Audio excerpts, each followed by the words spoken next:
On Friday, the Minister of Finance, Chris Sinckler, sat down with me at his government headquarters office and we discussed a wide range of issues, including the controversial municipal solid waste tax, the Agriculture Minister, Dr. David Estwick's alternative economic plans for improving Barbados' economy and attracting investment. We also looked at the future of statutory corporations in Barbados, the QEH, the Transport Board, the National Housing Corporation. We now share that entire interview with you. As you know, we had indicated, I certainly had indicated to Parliament months ago that we had invited the International Monetary Fund Tax Affairs, Fiscal Affairs Department that deals with tax matters to carry out an assessment of the overall tax system in Barbados and tax policy in particular. Because we felt that after many years of having taxes and making changes, that it was necessary this was a good time to do a complete assessment and a review, see if there are any challenges, if there are, how we can rectify those, make the system more efficient, all with the purpose of reducing the tax burden while maintaining our levels of revenue.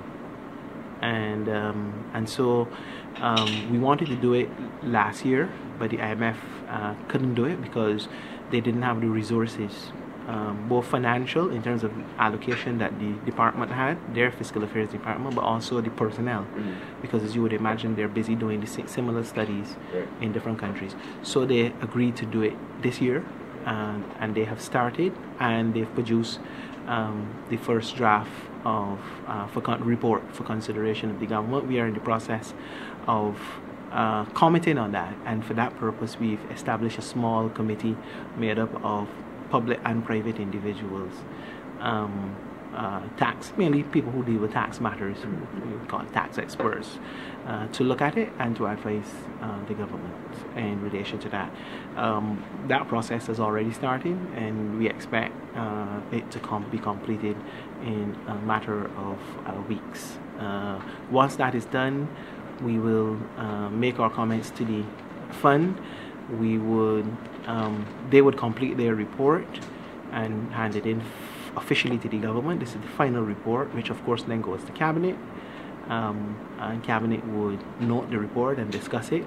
And coming out of that and the work of the committee, we will look at what recommendations in there that we can utilize, which ones not necessarily fit with Barbados's system, and get on from there. So I heard the Chamber of Commerce's president in a statement issued yesterday that the government needed to do a tax study, tax reform study. Perhaps she wasn't aware or wasn't listening, but I could inform her that that is well on the way to being completed. So I thank her for the recommendation, but we had already started on that months ago. What are some of the recommendations or preliminary recommendations? Well, I would prefer not to say specifically in terms of them, because even the report itself is not finalized and it has still to go to the IMF board and all of that. But for what it is worth, it looks at the range of taxes we have, and it makes comments on those taxes and the appropriateness of them. It looks at the efficiency in terms of the what you're levying and what you're getting back.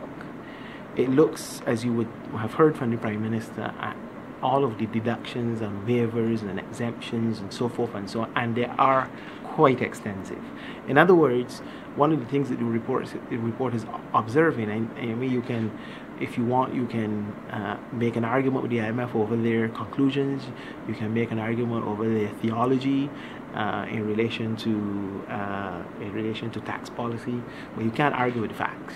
And the facts are that we do have taxes, but that those taxes, a range of taxes, but those taxes and duties have so many carve-outs, so many allowances and deductions and so forth and so on, credits, that the taxes themselves are being undermined in terms of what you can do. And I need to make this point because I think people get mixed up between concessions and other types of carve-outs in the tax system.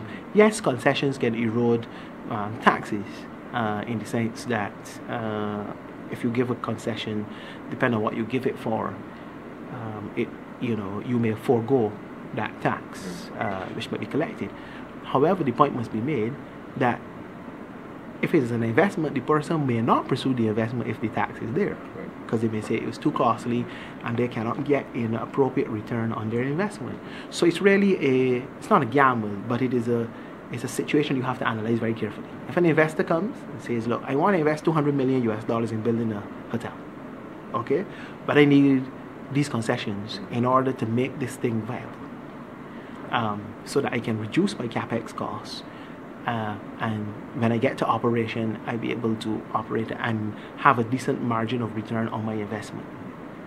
And you say to that investor, well, I'm sorry, but I can't give you these concessions. I'll give you X and Y, but I can't give you the rest. The investor there has to make a decision. And the investor may say, okay, thank you, but let me try St. Lucia, or let me try Antigua. And we know in that way that there's tax competition in the Caribbean. Yeah. Now, the IMF calls it a race to the bottom, because it means that everybody is trying to outbeat everybody else and offering more than the others. That tends to happen sometimes, particularly when you're in difficult economic circumstances and investment is not as, as freely flowing as in other circumstances, like now. So you may have some of that. But we have traditionally used concessions, tax policy concessions, or tax concessions, to drive investment and to attract investment. And it is something that is, as I said, been around for a little while, and it will continue for even longer time to come. Now that must be distinguished though from allowances and deductions that you may have and carve-outs you may have in the tax code itself, tax system itself, that speak to your domestic population. So for example, if you put a VAT in place, and I know I heard former Prime Minister after in a speech in Bahamas, he was advising them on the implementation of the value-added tax, and he made the point in his speech by saying that if he had to do over the VAT in Barbados, he would not do so many exemptions and zero rates. In other words, carve-outs from the system. Because when you do that, it undermines the base of the tax. The broader the net, whether it is individuals in terms of income tax payers, or if it is a value-added tax in terms of the goods and services that are in that net captured that have the tax applied to it, the better. Because the broader the base, the more revenue you're likely to bring in, because you're putting the tax on a wider cross-section of persons, or in the case of VAT, on goods and services. The more you constrict that and bring it down, the least you will likely to get, and that is done. So he said that. So for example, in our VAT system, we have a whole lot of exemptions and zero rates. Now the exemptions are there up front. A lot of those are in the basket of goods and so forth and so on. But then you have these zero rates, in which the people charge the VAT and they claim it back. They charge VAT from the government system, it's zero rated, and they then claim a refund from the thing. So from the VAT department. And as you know, there have been a lot of problems with the refund system. It's long, it's complicated, it's involved, the payments are delayed, it's not efficient in doing it because there's so many of them. And the IMF say, well, you could reduce a lot of that, because a lot of those things that you have there as zero rates, some of them should not be on, and those that you want to give it to give a definite benefit to, should be exempted. Don't zero rate them and then have to go through all that process of refund. Just exempt them all together. But then in the category of exemptions, you have to look at how many exemptions you are giving. Do you want to give all of these exemptions? And so those are the types of recommendations that you will find in the thing. If you look at income tax, you have a whole slew of allowances. First of all, everybody starts with a deduction of $25,000. So if you're earning $27,000, $25,000 of it is not taxed. So all that is left is your $2,000 to be taxed on, and that will be considered to be your taxable income. Your assessable income will be the 27, but you get a deduction of 25. So the actual tax is only applied to 2,000, and And therefore, that's a basic thing that everybody gets. So if you're earning $1 million in income, you get the same $25,000, first $25,000 off as the fellow who's earning $27,000. Now they're saying, well, no, of course that system cannot be. That's not the fairest way. That's not correct in doing it, because you're giving it the benefit to somebody who really perhaps ought not to get the benefit. But we do universality, so everybody gets the benefit, rich, poor, in between. Okay.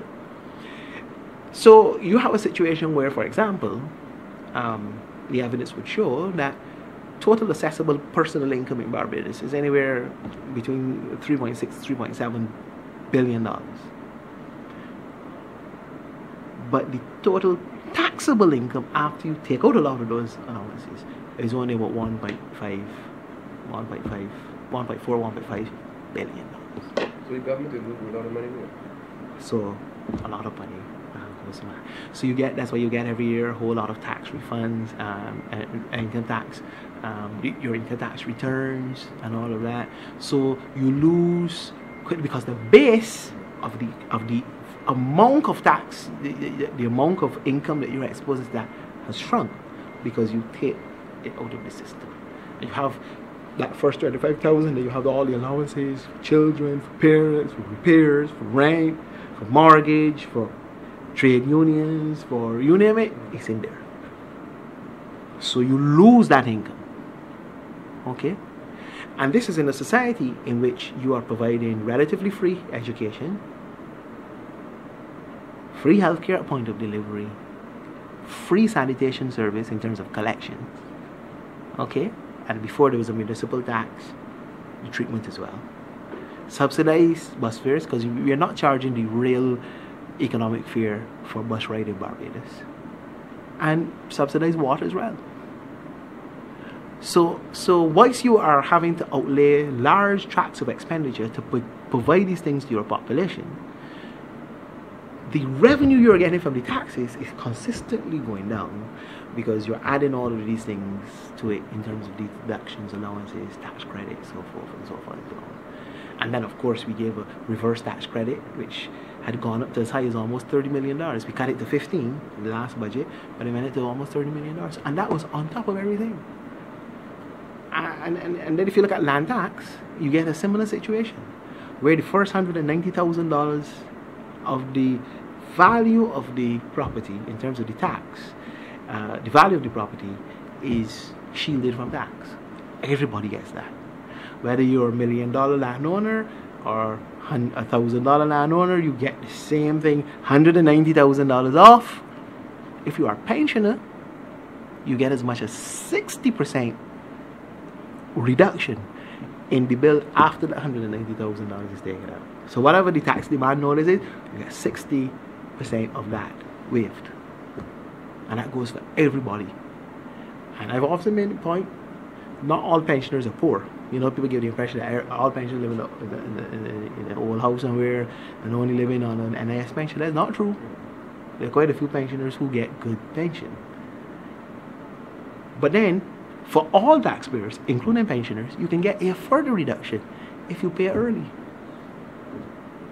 So the land tax bill that you get has so many carve-outs that allow you to reduce the size of the actual taxable amount that government is losing in terms of, and government of course is losing that income, so that revenue.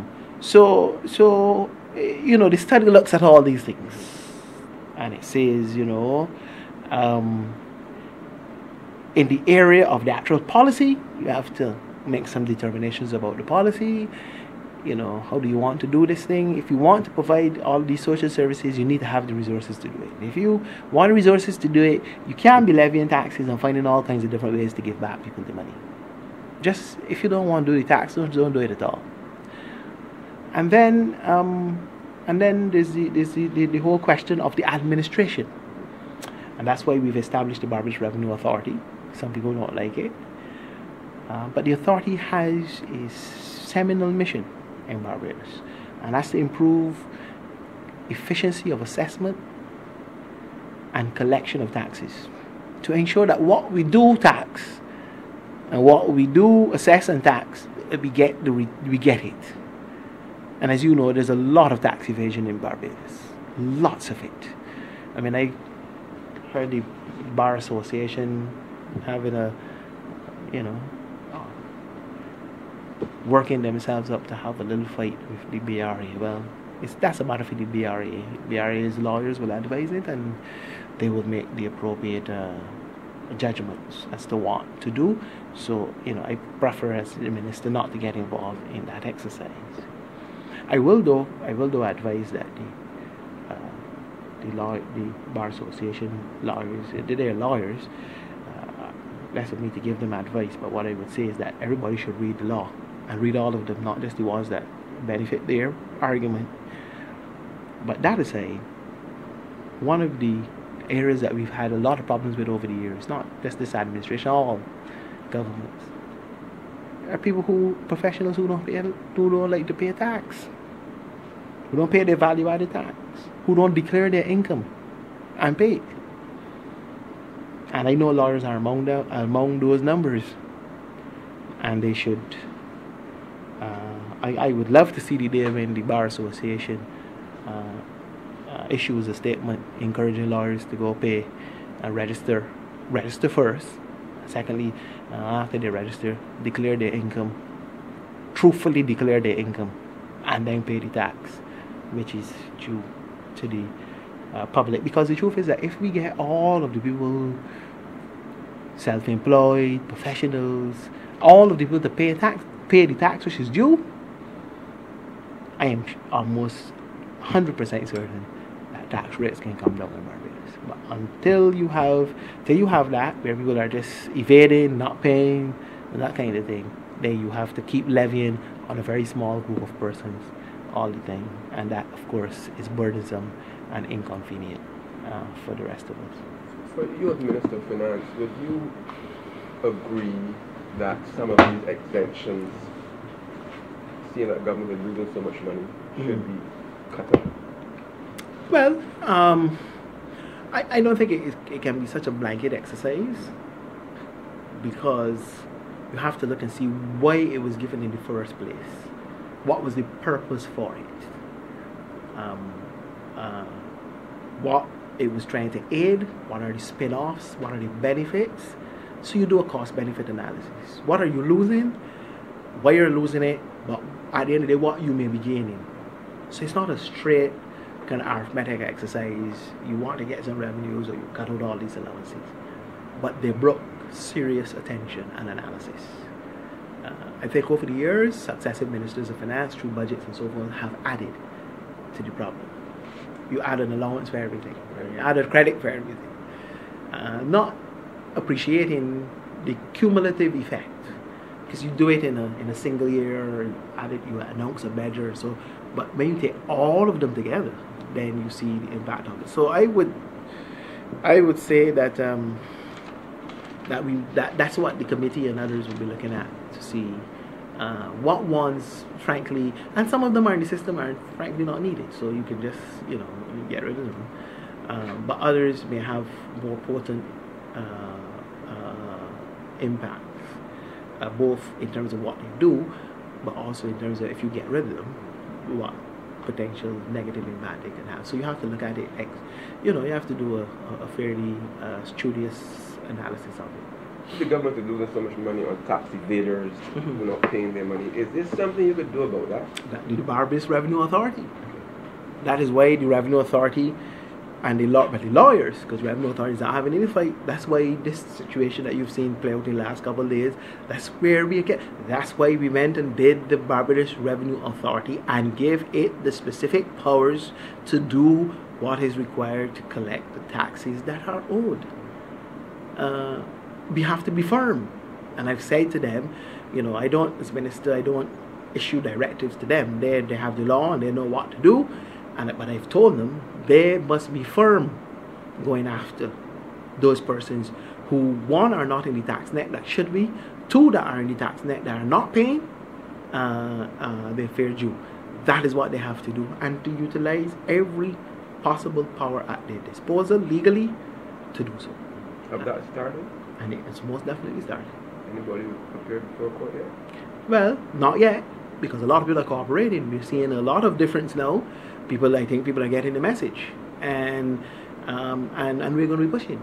There are going to be more audits on companies and individuals, so the public should expect that the Revenue Authority is going to be writing them if they see any oddities, anything unusual in their tax accounts.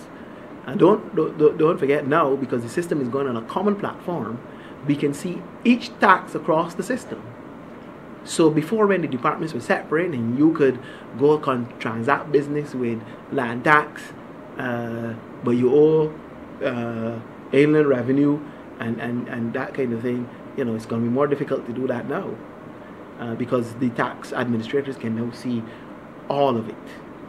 And because each person is going to be given a number, and that will be your tax number. And when it is entered in the system, if there are flags to come out, red flags to come out, they will come out. Let's remember tax, and it's the municipal tax, which is no big deal right now. Where are we in terms of any possible relief, any relook at the legislation, considering all the letters and the noise that's going around? Talk to us about that. We always review taxes, and I believe I said that on a program recently that I was on. We always do an assessment. Whenever you do a tax, you have to consistently assess it. See how it is behaving, see what is coming in, where are the issues, and so forth and so on. You look for inequities in the system, where it may fall unduly on X person or Y person or A organization or B organization or whatever the case may be. We always do that. So when people say review the tax, as though you're going to have some grand inquisition and invite people to you can review that, it doesn't quite work that way. We consistently review tax. That's what the BRA is supposed to do, and Ministry of Finance, from a policy perspective, does. But when you put a tax in place, you put a tax in place for a purpose. And we've said what the purpose is for this tax. And our view is that, where relief is necessary, the Act provides for how such relief should be done. It leaves it within the discretion of the minister after the facts have been known and analysed, because everybody that writes for relief doesn't necessarily need relief. A lot of there's some people who write just because they don't want to pay the tax. And those ones that are legitimate will be given the relief necessary, either in whole or part.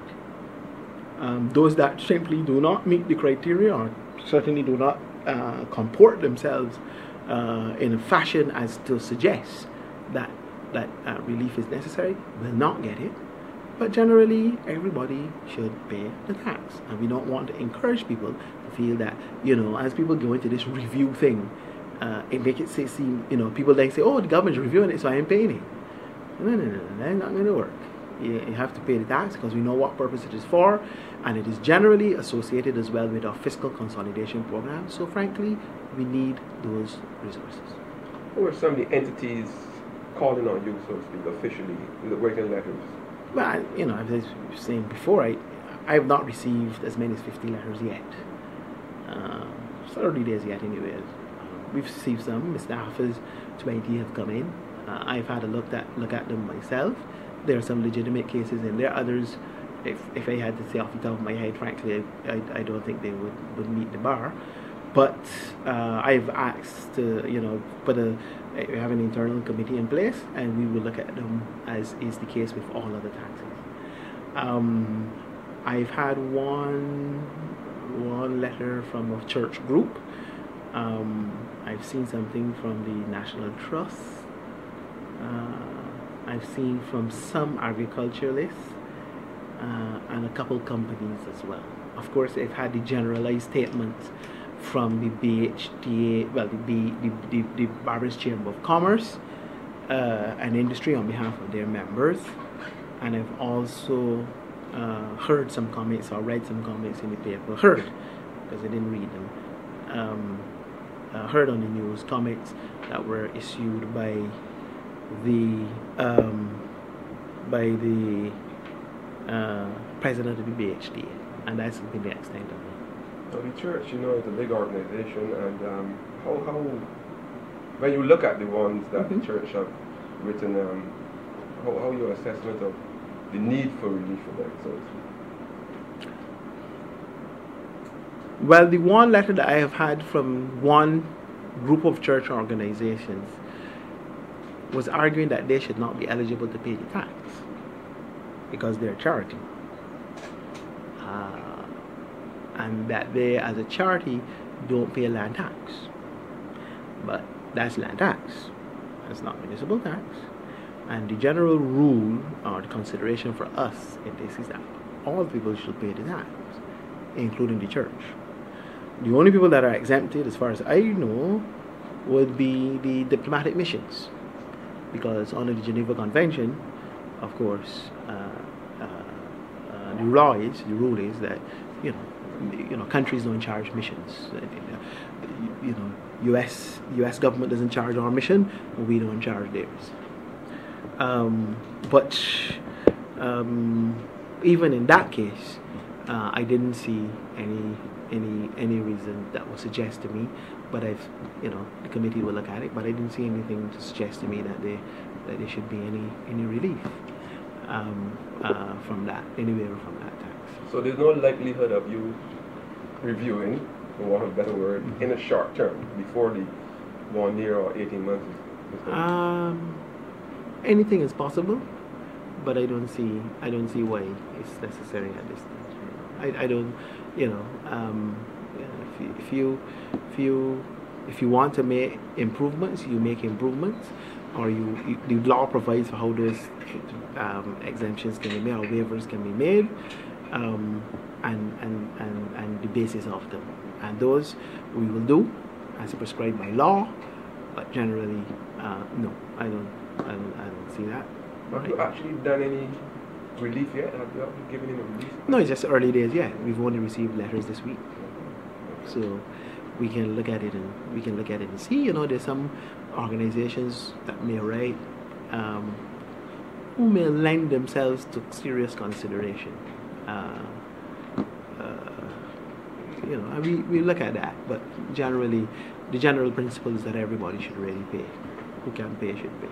The opposition has said that you're not telling the truth about the review of the municipal tax. That I'm not telling the truth in relation to. It might be just a question of extending it. I don't understand. Well, they say all you have to do is extend the time. Extend the time for what? For the payment. Yeah. For the payment of the tax. Yes. But how would that change the circumstances? I'm at a loss. I'm at a loss. Well, I'm not surprised. The opposition they are more lost than me. So. Okay. It's now first half of the year has ended and going into the final half. How has that performed? The first half performed, and how are we looking forward to the final half? In relation to economy. The economy? Yes. Well, we are going to get a report from the central bank, governor of the central bank, who they do the general assessment of the economy. I believe it's next week, Wednesday or Tuesday or whenever they do it. Usually comes around the middle of the month. They report quarterly, and they're putting together the figures, and we will hear next week. I haven't seen the final documents, but I think generally the situation has certainly been stabilized in relation to our foreign reserves. I think we are basically on track with our fiscal program for the first quarter of the financial year, which of course started 1st of April. And the other issues sectorally and so forth and so on, the central bank will give a full report on that. So I would wait to hear from them. Can you give us a status report on the retrenchment program in terms of if you've reached your goal or achieved your goal, or if it's more? Well, I couldn't tell you specific numbers, but I know that we were substantially along the way to doing so. Just a few. Maybe last time I checked, it was just a few hundred short, and those are coming in the system. Will come in the system as you go on in smaller batches, rather than some of the bigger ones that you would have seen with the statutory corporations. Of course, we have the dispute with the unions over the NCC ones. So those will come in the system when that is, in terms of counting in the numbers when that is finalized. But I would say, given the early teething problems that you would have had in the process, some of which frankly could have been avoided, the process has basically run its course and has gone reasonably well. What people must understand is that you're dealing with a different type of culture now. In 1991, there were a whole lot of category called casual workers. So it's easy to give people a letter, a 1-week letter, and let them go. These are public officers, some of whom are occupying posts, even though they were temporary posts. And they have rights as well, entrenched rights by law.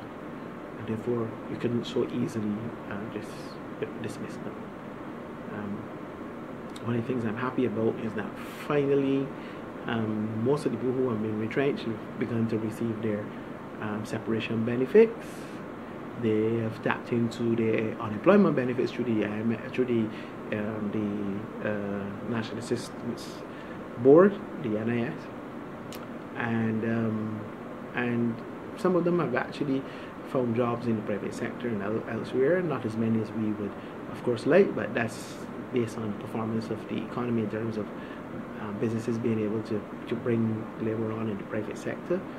Our job is to work as assiduously as possible to ensure that we get the economy running at a pace where all of those persons who lost their jobs can get them back. What is the real number that we budgeted for, so to speak?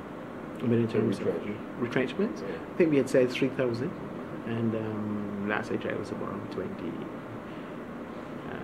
And that was a good few weeks ago, around 27, 28, something like that. Is it likely you're going to add on more for any reason? No, I don't. Not in that type of way. Of course, we said that we were going to restructure 19 organizations in government. That process is getting on the way. There are consultations that we're doing with the union. So smaller amounts, one or two here, 3 or 4, may events. Not going to add up to any thousands, but you will get some attrition once those processes begin. Now that we ended up restructuring, question the statutory corporations. Mm-hmm. What's the status of that process of restructuring? Where are we at? We are at a very advanced stage. We've established a committee headed by Dr. Justin Robinson, and including Dr. Winston Moore from the University of the West Indies as well, Mr. Christopher Carries, Mr.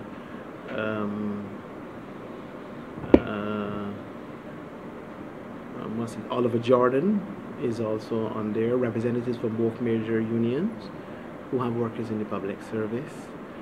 They're on there as well. Mr. Jeremy Stephen, who's the president of the Economic Society, he's on that committee as well. And they've been given a remit to work to look at streamlining and bringing efficiencies to both policy, management and operations of those statutory corporations. Senator Jepta Ince has been detailed to carry that process from the policy end for the Ministry of Finance, from my office, and the technical staff, Director of Finance and others, accompany that committee in that work. The basic secretariat for assisting with that work is the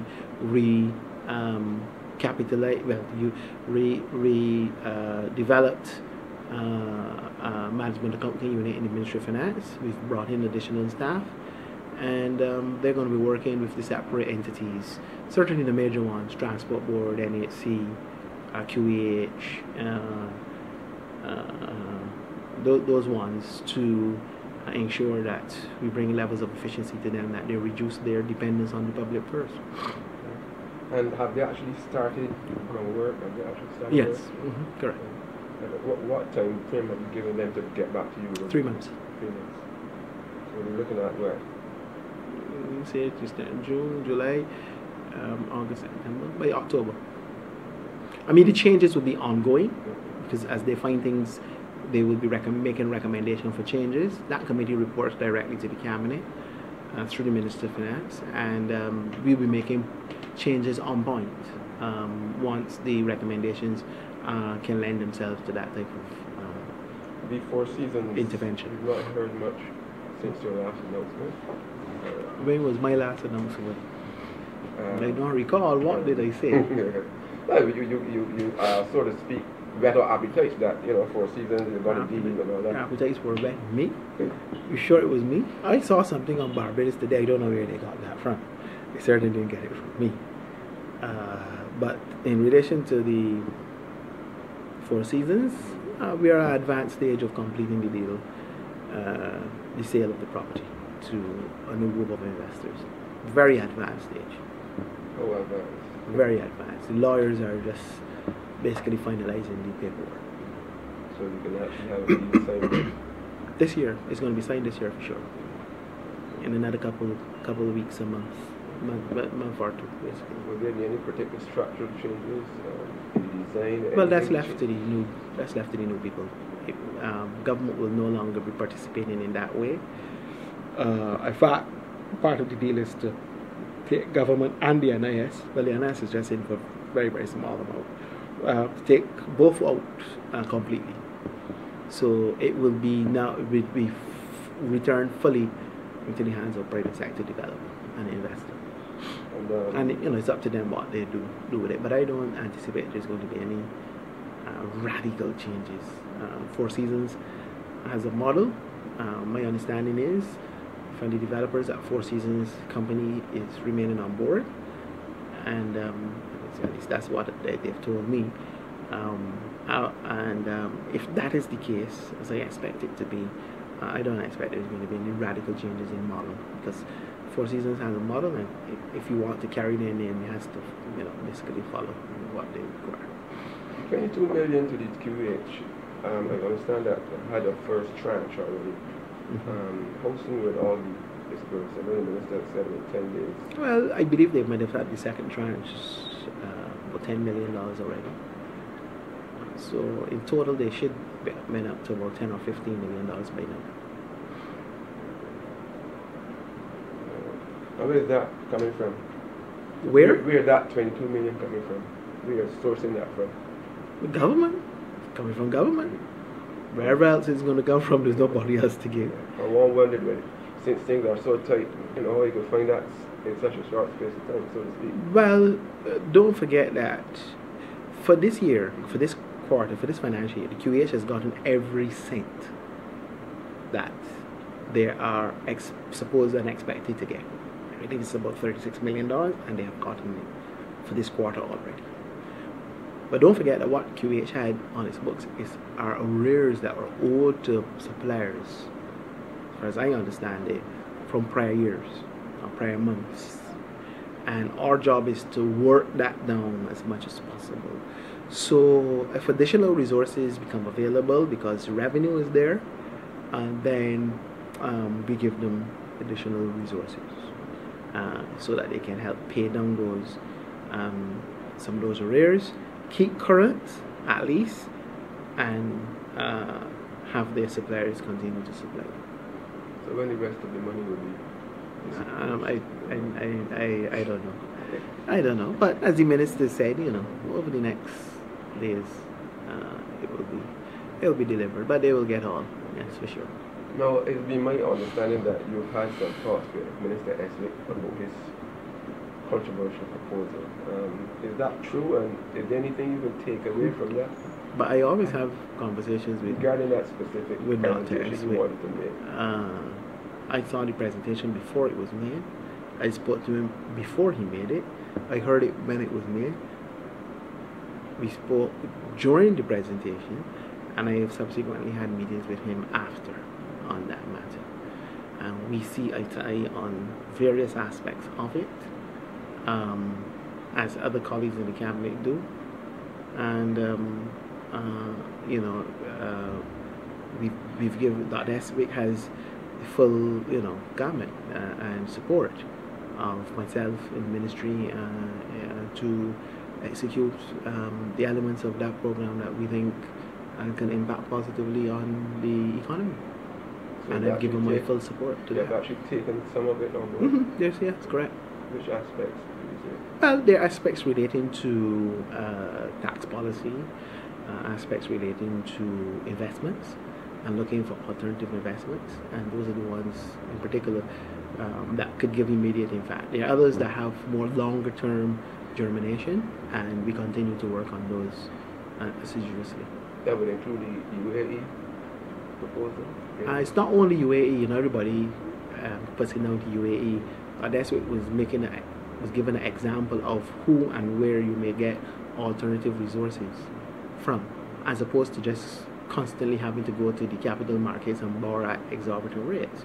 I don't think anybody can argue with that logic, because that's something that makes sense. So it's not only the UAE, it mentioned the Kuwaitis, it mentioned the Chinese and so forth and so on.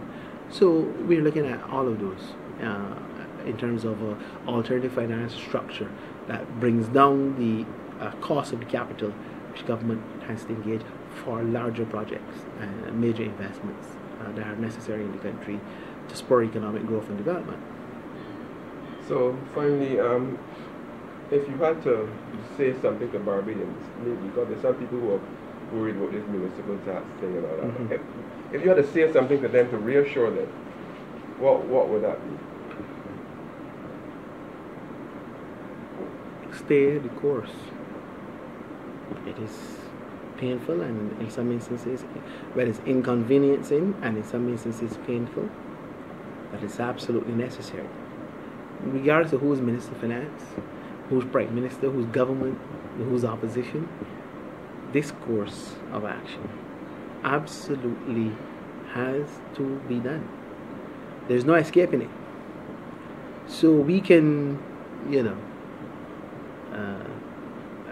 choose to do this in support of the country and ensure that we get to the place where we want to be in 2015-16 in relation to our economy, have it growing, get those investments, whether it's Sandals, Four Seasons, the Marina project, the cruise terminal, the waste energy plant, all of those things are nice things that are lined up to be done. If we don't do this in terms of get our fiscal program, get our fiscal situation under control, cutting expenditure and raising sufficient revenue so that we are living within our means, even at at that level, then all of the other things, all these things that people like to hear about, tourists coming out, none of that will matter, and because you would just be too unstable in order to achieve that. So my own sense to Barbadians, yes, we understand and appreciate, and I certainly understand and appreciate the difficulties of it and the pain of it, but in this instance the pain will lead to gain, and therefore we have to just try our level best to help each other and to ensure that we can get through this as a country. Everybody looks at Britain now and they're saying, oh, the British economy is growing, the pound is strengthening against the US dollar, the housing market is going up, the IMF was wrong. In fact, the IMF chief and the Chancellor of the Exchequer, Finance Minister in Britain, were having a little cross challenge in terms of talk, because the IMF predicted Britain wouldn't grow and the policies were wrong and all of that, and the British have proven that they were right. But you know what? The British had to go through and are still going through basically a fairly painful period in order to get where they wanted to get. And a lot of things that were proposed in Britain that were opposed. People wrote, people argued, crawled over taxes, and people forget these things. The Chancellor in England sent home 700,000 British public servants, and he was castigated and put up as being uncaring, and the government was uncaring. Pensions were cut, taxes were increased, including the value-added tax, which I believe was increased beyond 20%. But today, the economy is growing, investors are returning, unemployment is beginning to come down, or certainly stabilize. They're not out of the woods yet. They're still running deficits and so forth and so on, but they're getting where they need to be. And that's an object lesson. People speak about Jamaica. Jamaica has gone through a long and difficult period over many, many years. Many, many IMF programs. So Jamaica is pouring all this money and Jamaica is growing and their deficit is down and all of that. But they've had to go through this period because countries, have to go through some of this sometimes. Not all of us are endowed with, deep oil resources or oil and gas resources or some commodity that is selling at an extremely high price on the world market and you're getting windfalls. We don't have that luxury in Barbados. And sometimes if you are highly dependent on the global economy and it goes through a rough period, it's going to impact on you. And sometimes you have to make adjustments. As one person put it, there's no Easter Sunday celebration without the pain of Good Friday. You have to go through Good Friday for Easter Sunday to make sense. And sometimes you have to go through some pain in order to get where you want to get. And nobody likes it. We, and I certainly don't like having to put measures in place that give people great discomfiture. But sometimes it is unavoidable. And so I will ask Barbadians to rally around the flag and the country and the government and themselves. And let us work together to execute the program and get on our way. So final question, the BRA, the Barbados Revenue Authority, and the bar you had mentioned earlier are kind of fighting over the linking the land tax with the municipal tax. What's your take on that? Well, I'm going to leave that for the lawyers to sort out. But I would encourage everybody to read the Barbados Revenue Authority Act.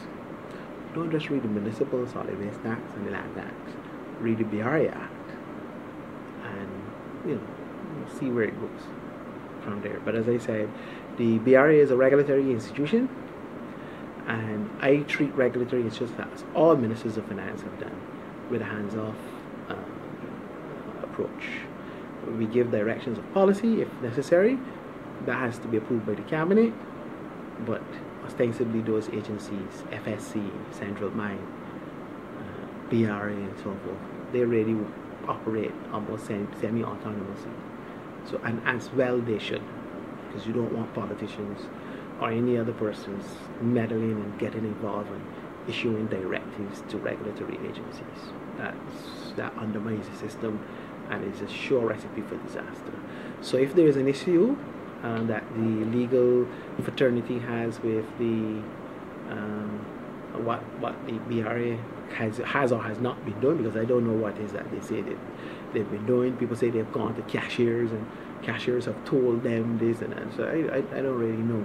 I have to see that in writing or somewhere like that. But if there are issues there, then the BRA board, under the competent leadership of Sandra Osborne QC, and the commissioner are quite capable of discharging their duties without any interference from me. The road show you went to UK and US. What have you brought back, either tangibly or intangibly? Well, the road show was really to speak with our investors directly. We also often have to speak to them, or they often hear from us, or hear about us, I should say, through the prism of IMF and Moody's and Standard & Poor's and so forth and so on. And it's always good, if even if you're not raising money, as is the case on this trip, to go and speak with your investors directly, people who buy your bonds. And we do it every year. It was a non-deal roadshow, no raising of any money, and they were very happy to have us come along. And they have a far better picture of what is going on and why we're doing what we're doing. And we're satisfied that it went very, very well. What we've brought back is that people want to see Barbados do well. They have a lot of confidence in the government's approach and government's program, but what they want to see is that it is fully implemented, because they believe that once it is, the benefits will come. And we believe that as well. So, that was a good trip.